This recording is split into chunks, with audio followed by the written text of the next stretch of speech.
Support for This American Life comes from Capital One, where you can open a savings account in about 5 minutes and earn 5 times the national average.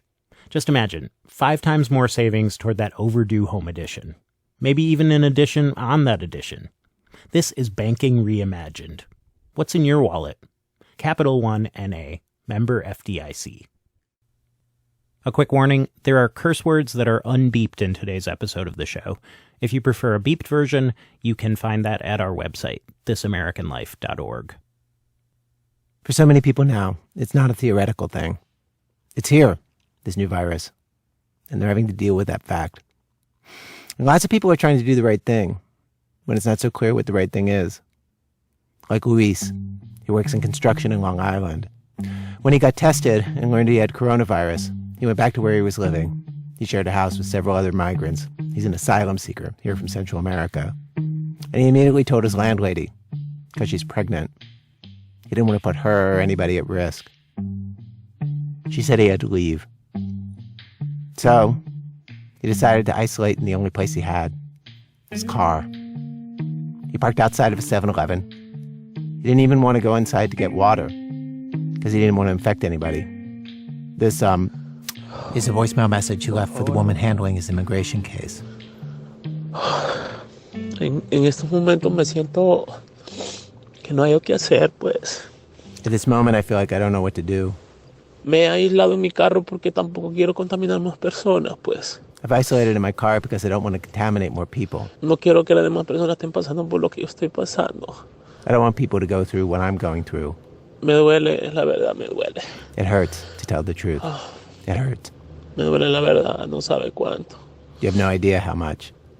He says, I haven't left my car. I've been cooped up here. And if I didn't have a conscience, I'd be out there. But no, I don't have that kind of heart. No, yo no tengo ese corazón. His lawyer heard this message. And she also tried to do the right thing. She found him housing to ride out the illness. Among other things, an epidemic, a plague, a contagion is a time that we're tested. And we rise to the occasion or we don't. Or we can't. Anthony Almaguera very much wants his team to rise to the occasion. He's the vice president of Local 3621 of the EMS Officers Union in New York City. EMS, Emergency Medical Services. It's part of the fire department. His job title is lieutenant paramedic. And besides the stuff he does for the union, he manages a crew of 50 EMS workers. Even before the coronavirus outbreak, they were short hundreds of EMS workers in the city. So they were overworked before, and it's even more so now. Like, this past Tuesday, Anthony worked a 16-hour shift at a station in Brooklyn, watching 911 calls come in. He talked to my coworker, Miki Meek. A typical day before the coronavirus outbreak was around 4,000 calls. This past week saw the first big spike. I worked last night at 1 in the morning after we had just clocked in 6,500 plus calls at midnight. At 1 in the morning, there was still 274 jobs holding. That's 274 jobs in the system that at the moment don't have an ambulance to get to them. So these are people who've called 911, but Right. no one's been able to be dispatched. Right. And how does that make you feel when you see that you have that many calls still in the queue? It's a little frightening because, they have that many calls holding. Just to give you some perspective, yesterday it was 6,500 calls was the most we've ever done. Ever, Yeah, even including 9/11. Later that morning, he was in an ambulance and went on a call near Coney Island. A man had phoned in about his wife. He came home and found her on the floor. Call type said fever, cardiac arrest, COVID case. And the husband is outside. And they're both healthcare workers. The patient was somebody who worked in a nursing home, and the husband works in the hospital. And she was sent home Friday with fever and remained feverish throughout. So I'm sitting there talking to the husband, and he stated to me yesterday he called where he works to say he wanted to stay home and take care of his wife. And they told him he couldn't because he's an essential employee, that the hospital is short-staffed and he needed to come in. And at the moment, he judged that his wife wasn't critical. She was feverish and stuff, but okay, she'll make it through the night. And he came home and found her dead. Found her dead, he's saying. For 17 years, I've been going on these calls of cardiac arrest or other traumatic things. And It's never been an issue for me to go up to the family member when we can't do anymore and say, I'm sorry. And then I put my arm around the patient's family member. I let them cry into my shoulder, and I've hugged them or anything along those lines to provide a moment of empathy and sympathy. Mm-hmm. Yesterday, when I went outside, because he happened to be outside, and I saw this man's grief in his face, and I saw him just break down and how he felt guilty about not being there. And I had to stay 6 feet away. I couldn't kneel next to him like I have with other patients in the past. I couldn't put my arm around him because I'm concerned about my health. Because there's a high potentiality that he has it as well. And I just watched him, and it's the first time in 17 years that I actually got back in the truck and I cried. I'm sorry, Anthony. No, thank you. Whew. It's I'm sorry again. No, what's That was a crew member. Yeah, I have about 60 messages that are unopened at the moment. Anthony, I tested positive. What do I do? Anthony, my wife tested positive. What do I do? They're all in that general nature. He's worried. How many of his crew won't be available soon? Going by numbers he's seen in other places, he figures half of them will end up quarantined. Right now in Anthony's crew of 50, 6 people are already out.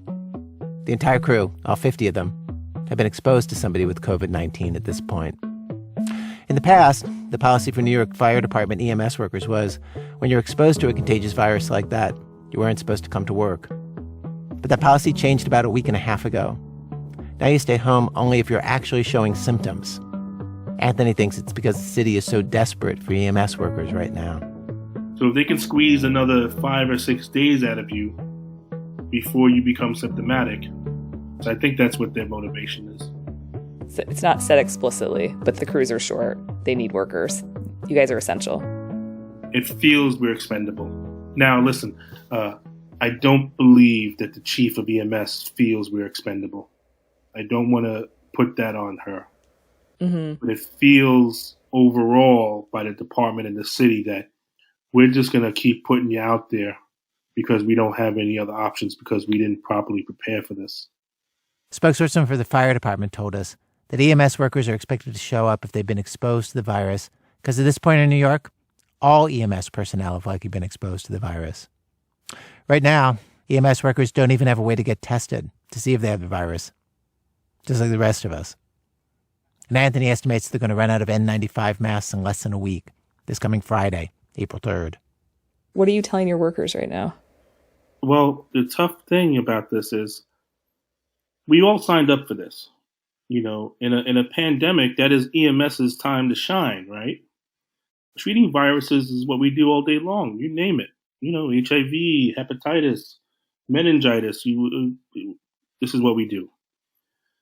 But in order to do it effectively, we have to believe that when we're out there with the potential of dying, getting hurt or seriously ill, that if something happens to us, we're going to be taken care of. And the consensus among the membership is that's not going to happen. The feeling is we're not going to be taken care of. Yes. What do you think the next couple of weeks are going to be like? Oh, we're not even to the halfway point here. They keep talking about flattening the curve. Mm-hmm. We're on the upward tick of that curve still. Do you have any workers who are wanting to quit? No, I haven't had any workers that wanted to quit. I have not heard that. It's like the virus is here now, and it's testing us, all of us. EMS workers and doctors and nurses who are now risking their lives. But also delivery people, postal workers, politicians, those of us who are suddenly out of work, parents who have no talent for homeschooling at all, even those of us who are just on lockdown, worried for older relatives. We're all being tested. So today on our program, we're going to hear from people who are right in the middle of it now, being tested in pretty extreme ways. Plus, before the hour's out, a call from the future from somebody in China who's kind of on the other side of this thing. From WBEZ Chicago, it's This American Life. I'm Ira Glass. Stay with us.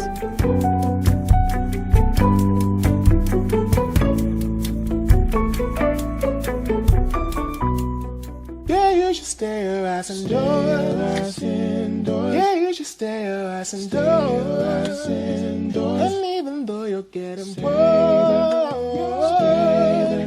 you can't leave your house no more. Yeah, you should stay your ass indoors. Yeah, you should stay your ass indoors. No, you can't leave your house no more. You can't leave it no more. Throughout this episode, we're featuring original songs that we heard on Instagram, created by the British musician and producer Emanike, while he's been home alone social distancing. He's jokingly calling these songs his Corona EP, and they are all him, no backing band, looping his own voice. The songs are part PSA, part pure pop, just a man bringing some light in a dark moment.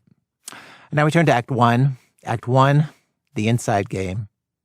Okay, so this virus is out there, and so many of us are scared to get it and wonder what would happen if we did get it.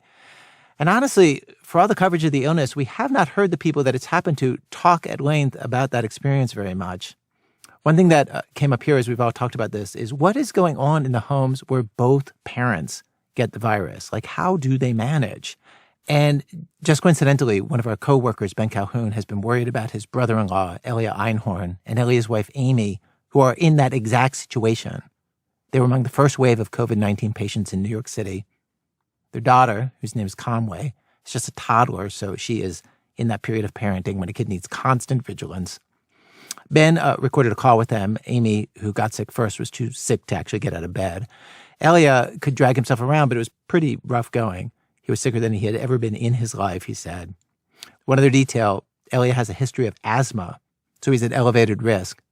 He'd also developed GI symptoms, throwing up, a possible warning sign that a COVID patient is in more danger.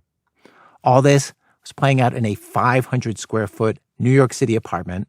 So picture like 3 rooms and a bathroom. Ben called them in the afternoon. Elia had just gotten Conway to nap, so you'll hear Elia trying to keep his voice down, trying not to wake her. What is just like the logistics of your situation in the apartment right now?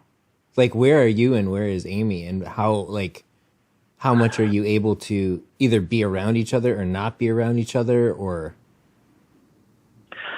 I haven't seen Amy in like a week. Like, Amy's just been in our room the whole time. So since there's one bathroom, she comes out to use the bathroom, and otherwise, like, I just don't see her. And we usually talk for like 1 or 2 minutes.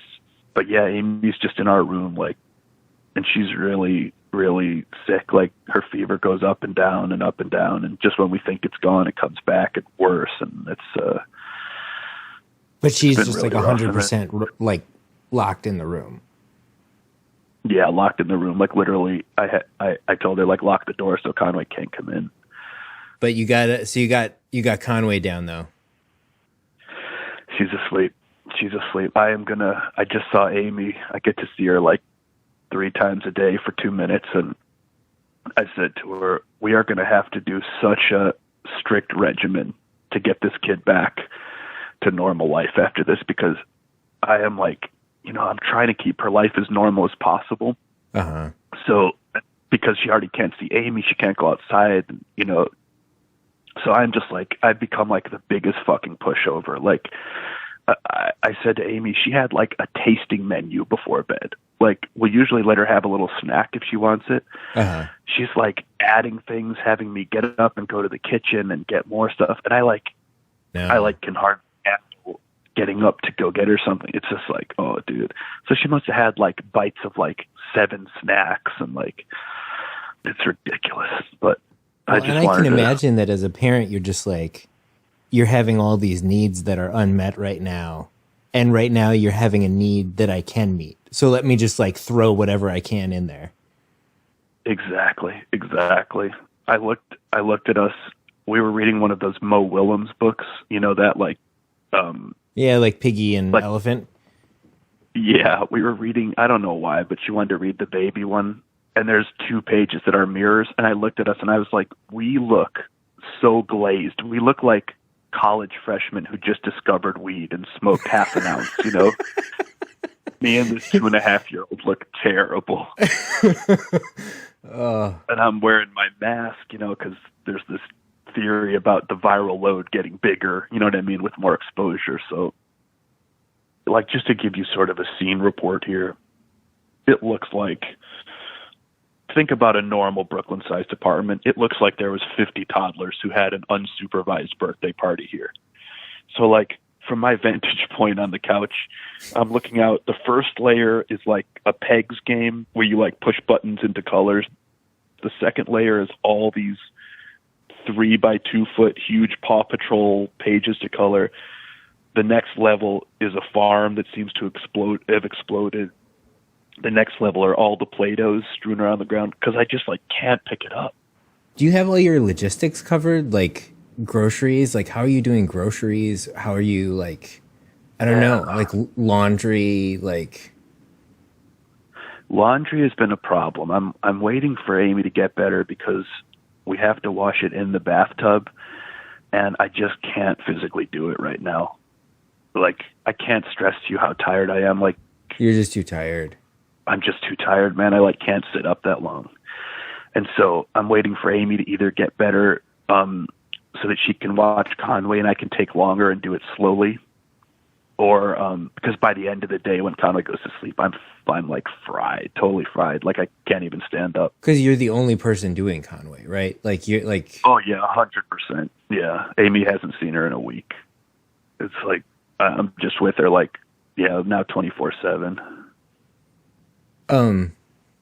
Do you feel like you've like, I feel like if I were you, I would keep, like, waiting to feel like I've, like, bottomed out. Like be like, is this the bottom? Is this the bottom? Like, am I, like, yeah, just, like, waiting for that upswing, you know?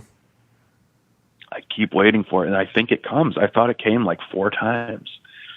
And then, like, today I'm the most tired I've been the whole time.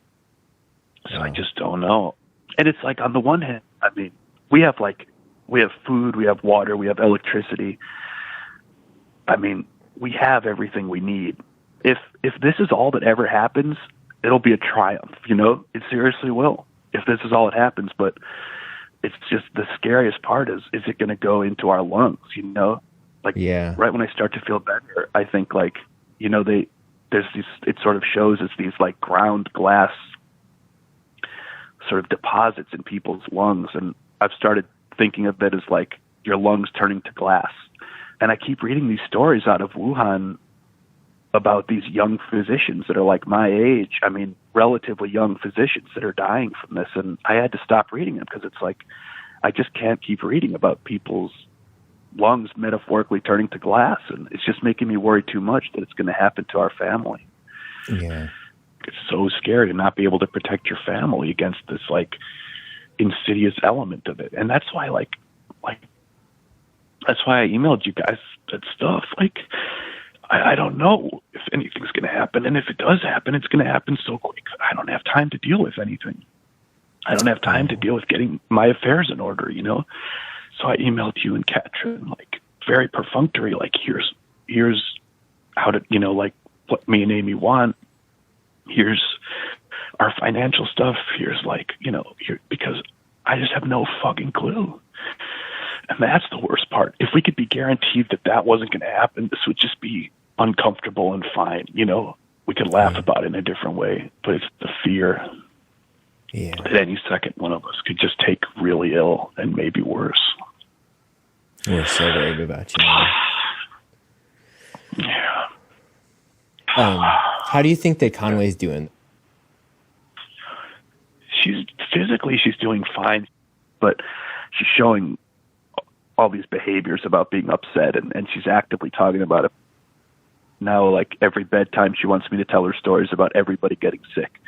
Me getting sick, her getting sick, Amy getting sick, you getting sick, and Katrin and your kids. You know, like, everyone in our family getting sick is, like, now part of our story. And yeah, she's just, like, trying to process it. That's what we're playing. Yeah, exactly. We tell her it's the inside game. Everybody's playing the inside game right now, and soon it's going to end. But for now, this is what's happening, and these are the rules of the inside game. But she keeps saying, like, Daddy, I'm so tired. I'm so tired. And we're snuggling a lot. Like, you know, and the pediatrician even said, look, if you both get tested positive, you can both just come out and you can just take off your masks and be around Conway. But with all this research about the viral load buildup, we've had an infectious disease doctor that we've been talking to that said, don't do that. You can snuggle her if you need to because she's a toddler. You can't control that, but like as little as possible. So I try to like put her between my legs or like have my foot on her just to like touch her a little bit, Mm-hmm. But it's been sad, man. I mean, she said to me, like, I'm so sad. I'm so sad. None of my friends want to come to my house. Oh.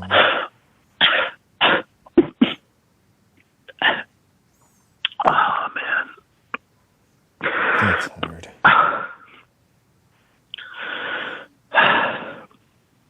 Like everything that she draws, she's like, this is for my friends, or I made this for my mommy. This is for mommy.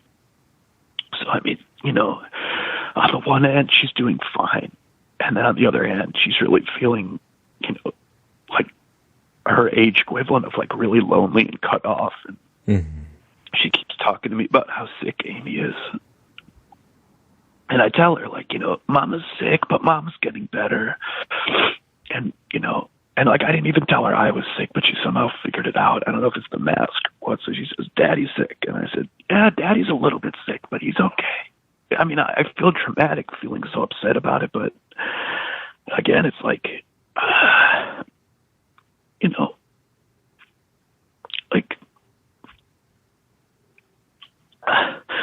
like, are these the last conversations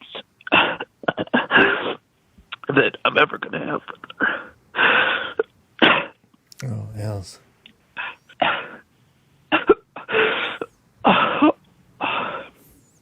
Oh, man. You're getting the ugly cry. Oh, dude. You're getting the ugly cry. I've only let myself cry about it a little bit. I wish I could do something for you guys.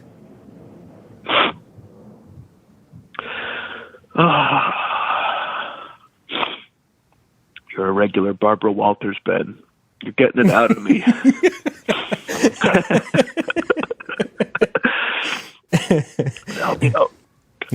Should we have the kids FaceTime tonight? Would that be helpful?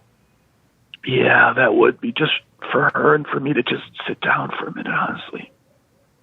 It's like one of the only times I can rest when she's awake. We can do more of that too. Like if the kids can keep her occupied, like on FaceTime. Oh man. Honestly, you guys are great. Now she's waking up. This is the peril of making any noise in this environment, but hopefully she'll go back to sleep. You guys have been amazing. Just FaceTiming with your kids has been amazing.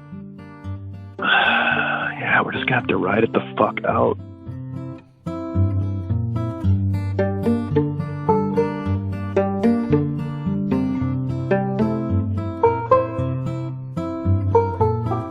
Ellie Einhorn with Ben Calhoun, who's a producer on our show.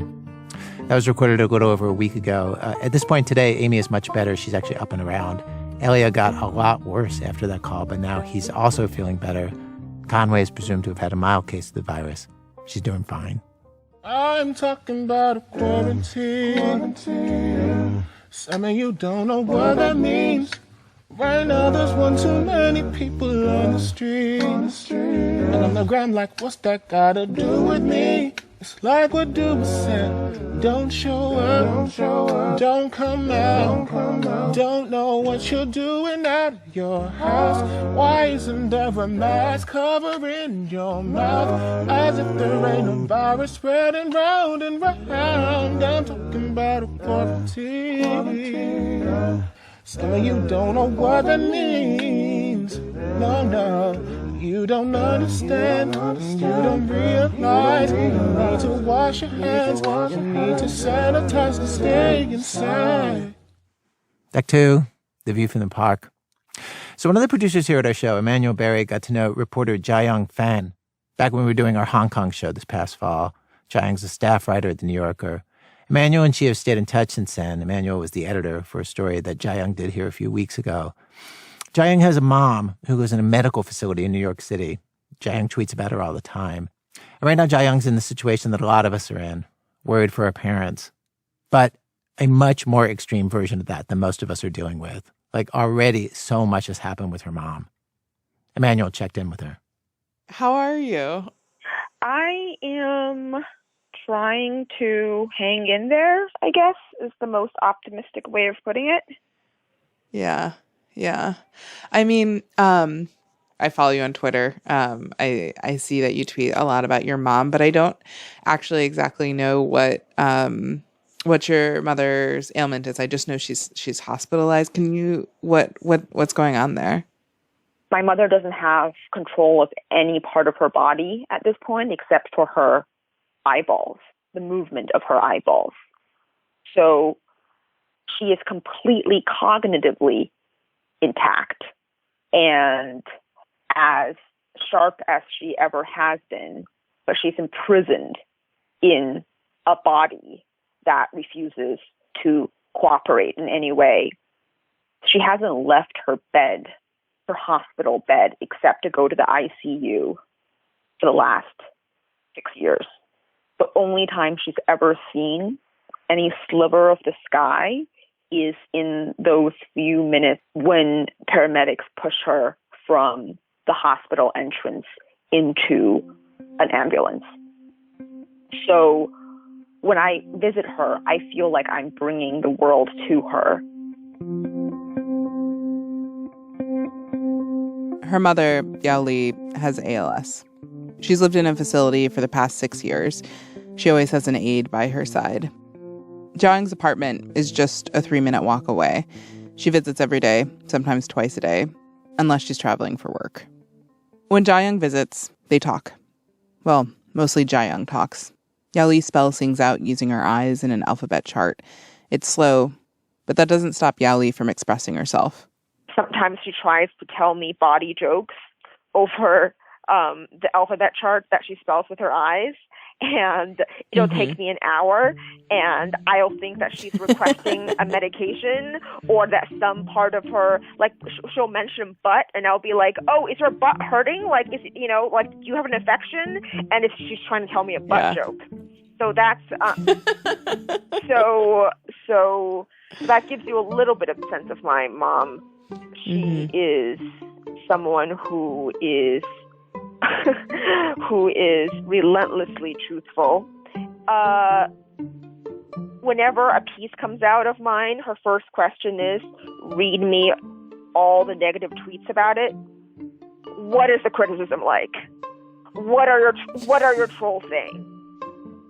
And I know that sounds absurd and funny, but I think that comes from an immigrant's survival mentality.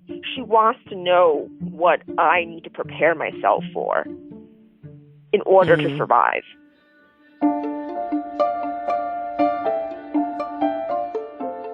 So what happened last week? Take me through what happened last week. Remember, my mother is always, in the best of times, my mother is a mild infection away from death. In the best of times. The doctors have told me, and again, she will die of pneumonia. It's just a matter of time. She's already on a respirator, a machine that breathes for her. There's not that much that can be done. So when I hear news about viruses entering nursing homes, every nerve in my body is on full alarm. Jiayang once told me that her mother lives for her. But the reverse is also true. Jiayang lives for her mom. They're each other's only family. Which means Jiayang is a very active family member at her mom's facility. The staff knows her. They know how protective she is. So, in early March, when she heard about the virus spreading in nursing homes, she called. Said, hey, I know it's a stressful time, but could you ask doctors and nurses to wear gloves and masks before getting too close to my mom? She says she could hear the tone in her own voice, anxious and demanding. This is not a tone I've ever taken with any member of my mom's facility for as long as she's been there. But I was unnerved enough. You were freaked out. Yeah, I was unnerved enough by what I was reading that I called first thing in the morning to say that. And but I think the staff member who picked up was very annoyed with me and just said, and basically said, I can't do that. Like, I can't tell other people here what to do. And then I think she thought she hung up. She didn't actually hang up. And she said, Yao Li's daughter just called and she thinks that, like, we have to wear gloves and, masks like around every patient in the hospital. And I heard laughter all around. And then really, unfortunately, I heard her say, I still to this day do not know who that staff member was, but she said, and they're the ones who are Chinese. To be frank, I wasn't offended. I wasn't like, oh my God, this is so racist. I was just worried. I was worried about having offended her. I was worried about offending people who are the first line of defense. So she put her coat on over her pajamas and ran over to the facility. But when she got there were security guards out front and big signs. Jae-young was so flustered she doesn't actually remember exactly what the sign said, but the message was clear. She wasn't getting in to see her mom. How could she be sure her mom was okay if she couldn't see her? I became crazed. I was calling my best friends who were telling me that I wasn't being a rational, functional person. I had a dream about moving my mother to a different planet. I know that sounds absurd, and it's my it's my unconscious, so I'm not totally responsible for it, but I think some part of me knew that there was no corner on Earth that was safe. How would that even work with a move? She is on a feeding tube. She's on a ventilator. She's hooked up on so many different whirling machines. In the best of times, a move would require 6 people, not including the transport. Talking to Jae-young, I noticed she couldn't help herself going down these thought spirals. Far-fetched ways to save her mom, all the things that could go wrong. And I think that's because she can't do anything. And she wants to, badly. But there isn't a way out. Where could she possibly go? Not in my apartment. My tiny, almost studio-sized apartment would not be able to fit all the equipment that she needs. And I would not be fit to care for her by myself. Then what other facility is safe? Like, what other facility in New York City is safe? What other facility in America is safe? And so you're basically at a point where you're like, there's nothing I can do. I'm basically at the point where my unconscious is dreaming up plans to take my mother to Mars. My mind goes to very strange places where I think about being told that my mother's ventilator has to be used, that my mother's ventilator is better. I'm sorry. It's hard for me to even come up with the grammar for this because it's so hard. That my mother's ventilator could better serve someone who's younger and healthier. This hasn't happened. Nobody suggested her mom give up her ventilator, but she can't stop thinking of the possibility of it. And then my mind goes down a rabbit hole. I start looking up surgeries where I could give up half my lung, maybe so that this healthy person can still be saved, because it's about lungs filling with fluids, right? And I think, well, if I can save that other person, then my mother gets to keep her ventilator. And your mind just spends hours in those rabbit holes, which are it's completely useless, right? Because it's not, these are not my decisions. What I'm suggesting is probably totally insane and scientifically, medically impractical. Jae-young did get a small bit of relief. She managed to get in for one last visit. That was 2 weeks ago. What did you guys say to each other?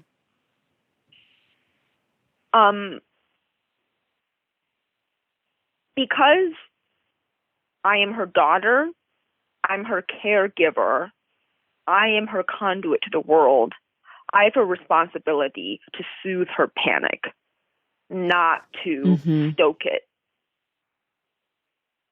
I said things to her that I think I would have wanted someone else to say to me, which is, this is going to be okay.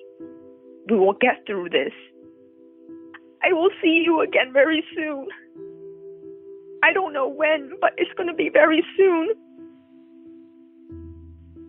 And we will get through this together. But they weren't words I necessarily believed. if I were to be totally honest. She talked with senior hospital staff, and they told her there's a significant chance that coronavirus will enter the facility, and that she should be mentally prepared for what that means. Jia-young thought about staying with her mom, just never leaving that visit, becoming her mom's caretaker. But her mother's longtime aide convinced Jia-young she'd be more help to her mom outside, and promised that she would stay with Yaoli, as long as she could manage. At the time, they were hopeful it would only be a few weeks. I mean, I doubt myself. I don't know if I've made the right decision. I think that if my mom is if she's not gonna survive the illness, then I should be the one in there. And then, my mind goes to dark places. I think, well, who cares if I don't pay the rent? Who cares if just everything else goes into absolute madness? All I want to be is with my mom. Yeah. I mean, what do you think your mom would want you to do in this situation?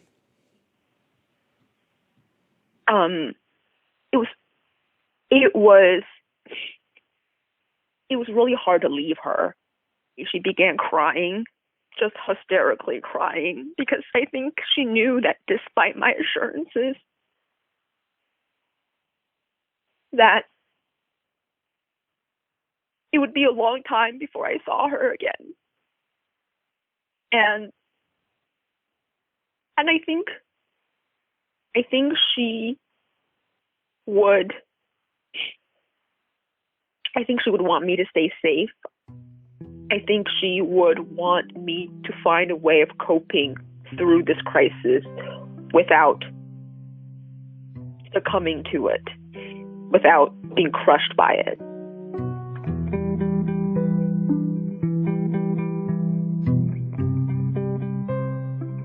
At the end of February, Jia-young did a story for this show about a Chinese man reporting on the virus in Wuhan. In one of the videos this journalist makes, he introduces us to this guy he calls Ah Ming, whose father recently died because of coronavirus. Ah Ming talks about being with his father in the last hours of his life, about holding his hand as his heartbeat drops to zero. For Jia-young, it was one of the most emotional moments in the story, for obvious reasons. His story was one that I thought just contained such pain and terror that was unimaginable to me at the time. And now I realize that last Tuesday might be the last time last Tuesday might be the last time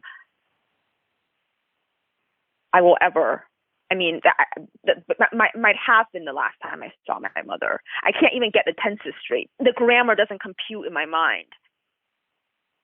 And I thought that Ah Ming's experience was absolutely the most devastating. And then I think about how lucky Ah Ming was. I know that if my mother contracts COVID-19, she will almost certainly die. And I also know that when I get the call from the hospital letting me know that she's been infected, I won't be permitted to go in there. And I can see my mother's window every day. There's a little park that separates my apartment building from my mom's hospital. And when I stand in the park, I can see her window. I can almost see the orchid that me and my friend brought her a couple weeks ago. Or at least I think I can see it. And I think about the fact that when she's dying, if she contracts the virus, those last hours that Ah Ming held his father's hand, maybe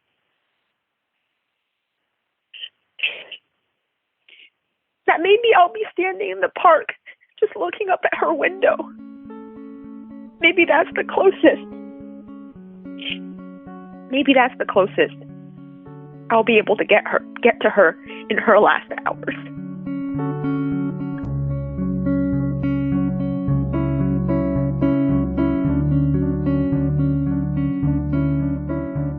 Emmanuel Barry is a producer on our show.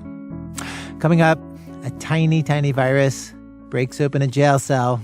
That's in a minute from Chicago Public Radio when our program continues. Support for This American Life comes from Capital One. Capital One has a fresh take on banking. Now you can open a new savings account in about 5 minutes and earn 5 times the national average. Banking with Capital One means 5 times the savings toward your dream honeymoon, or 5 times the savings toward your family's ultimate vacation. Even 5 times the savings toward just feeling good about saving. Whichever it is, it's time to make your savings goals come true. This is banking reimagined. What's in your wallet? Capital One N.A., member FDIC. This American Life, I'm Ira Glass. Today's program, The Test. The coronavirus is here. There are people who right now are forced to deal with it. We hear stories of how they face that challenge. We've arrived at Act 3 of our show, Act 3, Outbreak, Breakout.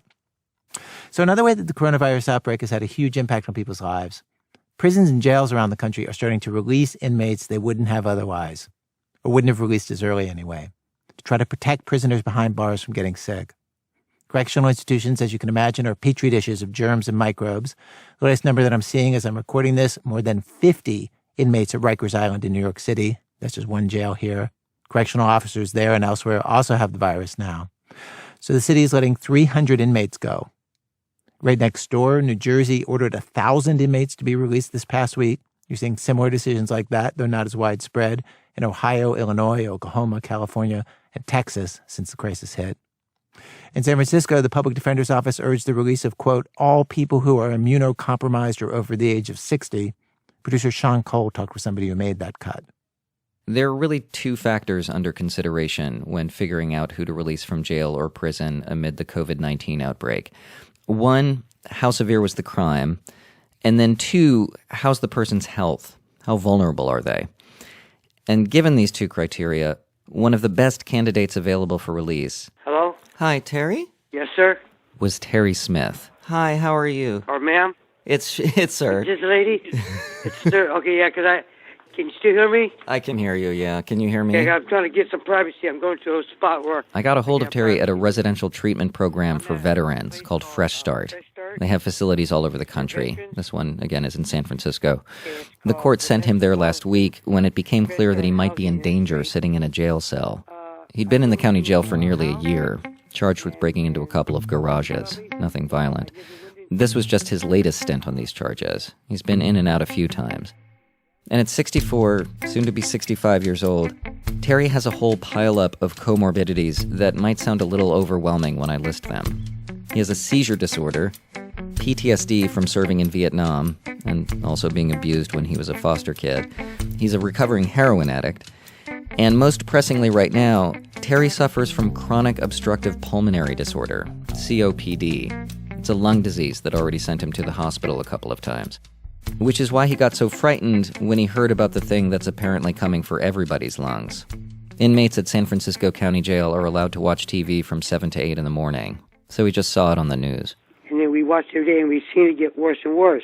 And people started panicking in jail, and they don't want to panic in the jail. You get a panic in jail, you know what that, where's that lead to? It leads to people, oh no, we ain't going back to our bones. We're not. For 3 days, we did not eat any meals. You didn't eat meals for 3 days? No, for 3 days. Because you were worried about getting the virus? No, well, so when they serve the meals, right? Mm-hmm. So you have a guy who hands you an empty tray. That's one man. And then there's 5 people who put something on the tray, the beans, and then they put the Jell-O or the salad. That's 5 people, including the guy who put the tray on. That's 6 people. Yeah. And then you've got the guy that takes the tray at the end and stacks it up and puts it on a cart. Now we're at 7 people, right? They're not wearing masks. Yeah. They're wearing gloves, but they're not wearing masks. So you think they're not taking enough precautions there in the jail? No, sir. I mean, they're doing the best they can, but I think they should. Those servers should be wearing masks. There's no hand sanitizer, so no one wants to eat the food. They're scared. a lot of older guys start, trying to teach these young guys, dude, you need to start washing down your bed areas. You need to start really not touching each other. You stop hand touching. You're not being fully aware of how to really to address this mess. Terry has served 3 years, not in prison, in jail, pre-trial, waiting for his case to be resolved. His lawyer, a guy named Eric Quant, says that's the amount of time he should serve for the crimes he's accused of. And Eric has been filing motions, trying to get a settlement of some kind, maybe a plea deal. But it kept getting delayed and delayed. And then the virus hit. I was scared. And yes, I'm going to be honest with you, I was scared. I was scared that they were going to let me get this virus and die up in here. Eric saved my life by doing what he did for me. Eric saved my life. And the judge. It just seems so crazy that it was a virus that essentially came to your rescue. Yeah, a virus. That was all it took for the criminal justice system to kick into gear. A deadly scourge that's devastating the world.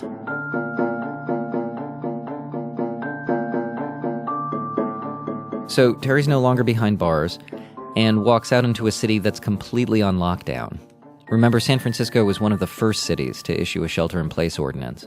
He told me he had all these fantasies about what he would do when he was free again. See his girlfriend, say hi to his friends. Instead, he's not seeing anyone, except the other guys in the facility. My granddaughter, Lee, she's really close to me, real close, okay? I couldn't wait. I'm getting out. I'm going to go get my baby and put her in my arms, you know what I mean? So she said, she doesn't understand, Papa, you're out. Why can't you come see me? I want to make sure when I come see you, I'm okay to come see you. I got to make sure I'm not bringing her nothing, you know what I mean? It's like these two opposite things, being incarcerated and not being incarcerated, inched ever so slightly closer to each other when Terry wasn't looking. His life kind of looks a lot like other people's in America right now, happening indoors, looking at the outside world like it's an exhibit. But listen to how he talks about it. I can look right now from the kitchen. I can see the beach.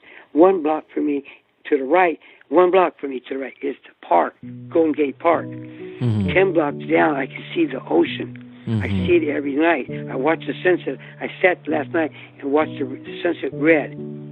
So want to hear my breakfast? I had an avocado and banana.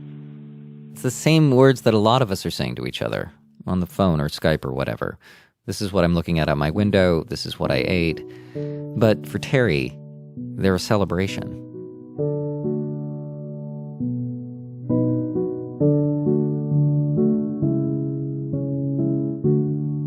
Sean Cole is one of the producers of our show. I'm bored, so damn bored, so bored on my mind,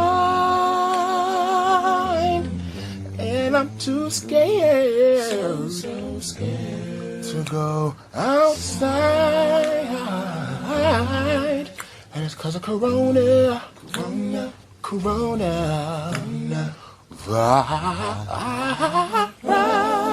Virus. Act 4, hello from the other side. Okay, so Emmanuel Berry, who you heard earlier in the show in Act 2, Emmanuel used to live in China.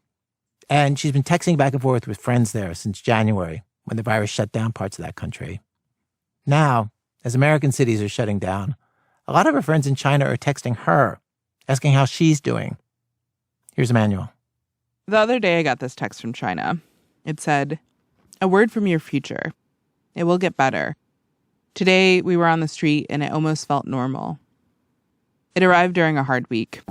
I was worried about my dad, who's high risk, money, my friends who work in hospitals, my best friend who's supposed to have a kid any day now. I'm constantly thinking about how uncertain each day feels, and I'm craving normal. My friend Rebecca Canthor sent it. She lives in Shanghai, and I called her to hear more about this normal. Oh, hey, I gotta tell my husband to stop. He's like in the, hey, yo, Liu Jian. Liu Jian. Hey, Liu Jian. Rebecca is American, but she's lived in China for 17 years. She's married to a Chinese man. Her kids go to Chinese schools. He's carrying a hunk of frozen meat.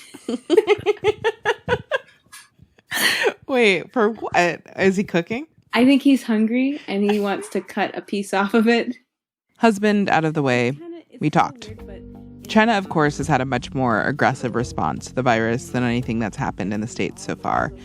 They locked down Wuhan, traced contacts, isolated people who were sick, sometimes separating them from their families. The government mandated quarantines. The governor of New York has suggested it might be 4 to 9 months before stay-at-home orders are lifted. But in Wuhan, just 2 months in, the city is set to open up again. And in cities like Beijing and Shanghai, the few new cases being reported are coming from travelers. They've been told to resume life as normal.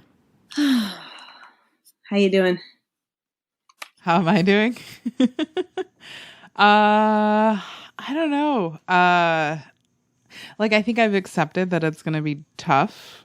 But part of me just wants to know that it's going to be okay at the end of it, even if it's going to be so if it's going to be difficult, if that makes sense, you know? You want to know it's going to be okay in the end? I mean, what was it like for you 2 months ago?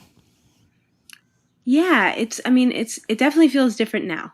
I mean, 2 months ago, it just felt just so uncertain and things changing by the day. So there's just every week was different.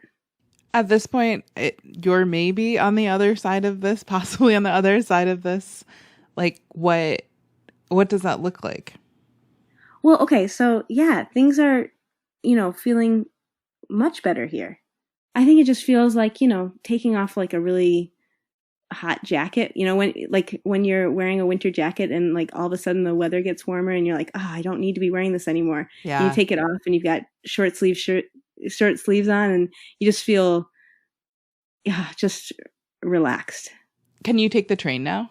What are the trains like? Yes. I just saw a picture from the train today, and it would, at the beginning, the subways were still running, I think the whole way through. Mm-hmm. But back in the beginning, there was 1 or 2 people per car. And now all the seats, at least the photo I saw, all the seats were being sat in. But I haven't taken the subway since January. You haven't? Is there a reason for that, or is it just... I think I just told myself that was something that I could control.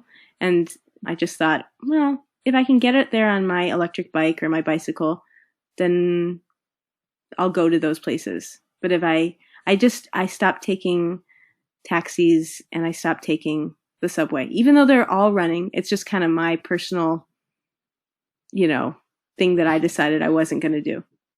As I talk to Rebecca and other friends in China, I've noticed this thing. When they talk about things returning to normal, they start describing all these things that aren't normal. Everyone's still wearing a mask. Here, we're told not to wear a mask. In some cities in China, masks were mandatory. Or I saw, the other day I saw someone taking a selfie, and then halfway through the selfie, they were like, oh shoot, I'm still wearing my mask. So they had to remember, take it off, and then take the selfie again. What does the mask, does it sort of feel like this reminder to you that it's oh, this isn't normal? Yeah. Yeah, it's kind of because actually the government said you can take off your masks. They said, they had a press conference and the government official took their mask off and it was you can take your masks off. You only need them, when you go into certain public areas. But in reality, most people are still wearing them. And it's not just that people are still wearing masks. Temperature taking is now everywhere. So when you go into any public space and also when you enter any housing compound, like an apartment complex, there's someone at the gate with a little, body sensor, thermometer. And they, put it up to your forehead or they put it on your wrist and take your temperature. The newest thing for Rebecca to get used to has been this QR code system. It basically sorts people. Should you be quarantined or not? It's a little unclear how people are being sorted into these categories, but it involves people's locations being tracked through their cell phone. If you've recently visited a hospital, been around a sick person, bought a train or plane ticket, it's being monitored. The code is like an admission ticket to do anything in the city. I went to visit a friend at their apartment complex. And first of all, I had to register my name, phone number, passport number. And then I also had to show them on my phone a QR code, like a little square code that shows that I've been in Shanghai for the past 14 days. So I get a green code. And, the only way they can find that out is, they have my phone records and like my GPS coordinates or whatever. I don't know how they find it, but that's not something that, I don't know. Or is that possible in the US? I don't think so. Right. Now that makes me feel like I have a sense of security, to be honest. Because I look at it and I say, oh, well, I've been here for the past 14 days. I'm in the safe zone. But and if you go elsewhere, if you maybe go to another city or you travel abroad and you come back, then you're in a yellow zone or a red zone. To play a game of basketball, you need a QR code. And then when you get to the park, a volunteer takes your temperature before letting you in. They do limit the numbers of people going into the park across the street from my house, but it's always lots of people there now. But I think I do not think they have let the ladies do their square dancing at night. I think that is not back to normal. So usually at nighttime, like around 7 p.m. in all the parks, you'll have like older women and older men doing dance routines, line dancing routines, and that has stopped. And I don't think it's come back. Rebecca says they discourage it because the crowds would be too much. I doubt that our future in the U.S. looks anything like what Rebecca's describing. But everything feels so chaotic here. And the idea that eventually that feeling stops. You get used to the new normal. I can take comfort in that.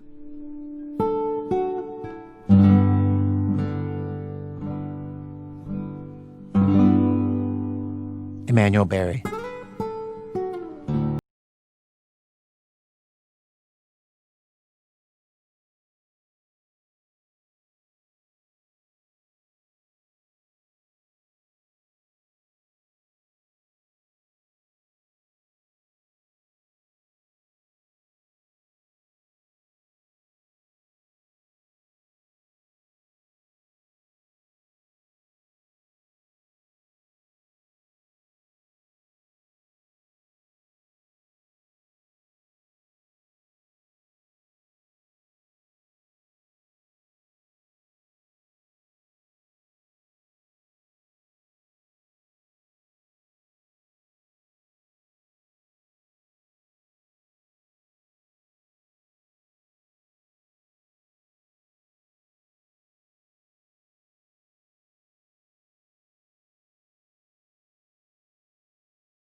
People who put together today's show from their own homes. Bia Madawunmi, Emanuel Berry, Susan Burton, Ben Calhoun, Zoe Chase, Sean Cole, Nor Gill, Damian Grave, Hannah Jaffe-Walt, Mickey Meek, Winnie Masisi, Stone Nelson, Catherine Raimondo, Ben Phelan, Lily Sullivan, Christopher Swatala, and Matt Tierney. Our managing editor is Diane Wu. Our executive editor is David Kestenbaum. Special thanks today to Clara Amfo, Patty Lyons, and everybody at Meals on Wheels in Savannah, Georgia. James Domick Jr., Seamus Chase, Sam Braun, Vicky Ibarra, Danielle Harris, Peter McNally, George Puvlakis, Jamie Lowe, Adnan Khan, Alex Kalaninsky, Kim Su, Chuck Leong, Christina Pena, and Zilu Goa. Our website, where to pass the time in lockdowns in your own home. You can stream our archive of nearly 700 episodes for absolutely free, thisamericanlife.org. This American Life is delivered to public radio stations by PRX, the Public Radio Exchange. Support for This American Life comes from Constant Contact, with email marketing automation tools designed for small businesses. Send the right email at the right time. Their suite of tools now also includes a website builder. More at constantcontact.com. Thanks as always to our program's co-founder, Mr. Torey Malatia. You know, when I was in quarantine last week, he called me every single day to make sure I was okay, but I don't know. I don't think that he had the right list of symptoms. He kept asking me, "Oh, is your butt hurting?" I'm Ira Glass. Back next week with more stories.